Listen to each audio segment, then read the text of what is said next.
How do? I want to talk about chronic illness and the impact that has on your physical and mental health. So, I myself suffer with a chronic illness. I have a rare liver disease called primary sclerosing cholangitis.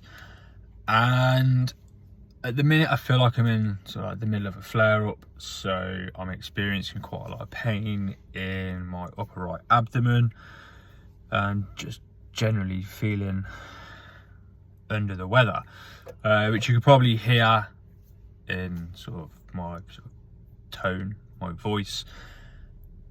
Anywho, people that suffer with a chronic illness, a chronic disease, I don't know what I'm doing with my hat, a chronic disease, chronic illness, it can have a serious impact on your mental health, because most of the time you have to take prescription drugs.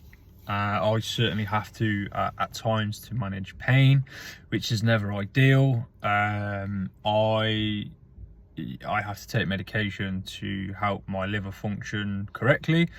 I also have bile acid malabsorption, so if I don't take certain supplements with food, then I don't digest it and it just comes straight out.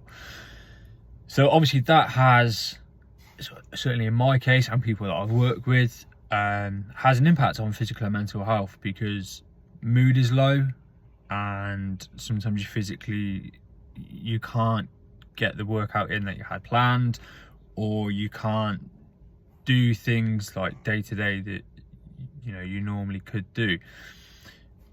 If this is you and not necessarily having the same liver disease as me, because I'm quite fortunate that it's rare, if you're going to do something, you've got to do it properly, right? But obviously I'm not the only person in the world to have a chronic illness, and the key sort of takeaway and the things that I wanted to talk about, should I say, control what you can control, i.e. control the controllables. I kind of live by that motto, and the things that you can't control, just take them for what they are and move forward. Find something else that you can do in that day. So for example, if you planned on, I don't know, going for a 5k run or going to the gym, if you physically and mentally can't on that day, if you can go for a walk, just go for a walk. If you're able to get some stretching done, get some stretching done. Do a 10, 15, 20 minute yoga. It doesn't have to be balls to the wall. It doesn't have to be overly strenuous. If you want to get the movement in, obviously to help your physical and your mental health, do something low impact, low intensity, just to help you just get your body moving, get those juices flowing, because we all know that motion is lotion, in multiple ways. But I'm a huge fan of yoga, especially when I'm like in a flare up or just generally not feeling great. There's so many videos on YouTube, like, just go have a look. Sarabeth yoga, Adrian does yoga, I think it's called.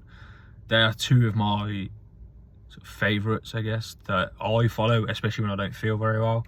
So try not to beat yourself up if you are unwell, especially with a chronic illness or a disease, because we can't always control how our body's going to react. Like 24 hours ago, I was sound, absolutely sound. I was bobbing around in the garden, doing gardening, I was doing this, I was doing that, I did all my coaching calls out in the garden.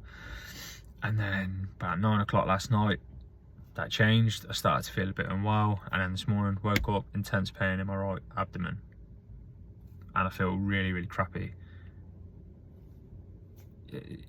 We can't control these things. Control what you can control.